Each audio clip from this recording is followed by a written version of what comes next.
To enter the recovery mode on iPhone 16e, you need to prepare the USB cable and you need to connect your iPhone to your computer. So once you connect the iPhone to the computer, the next thing that you need to do is turn off your iPhone. So for example, you can use volume up and side button at the same time.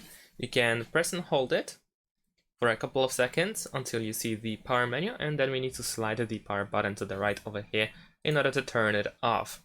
Once the iPhone is off, you need to press and hold the power button or side button, and you need to keep holding it until you actually are in the recovery mode. So first you will see the Apple logo like I do right now, but you want to keep holding, and after that we should see the laptop with the USB cable. There we go.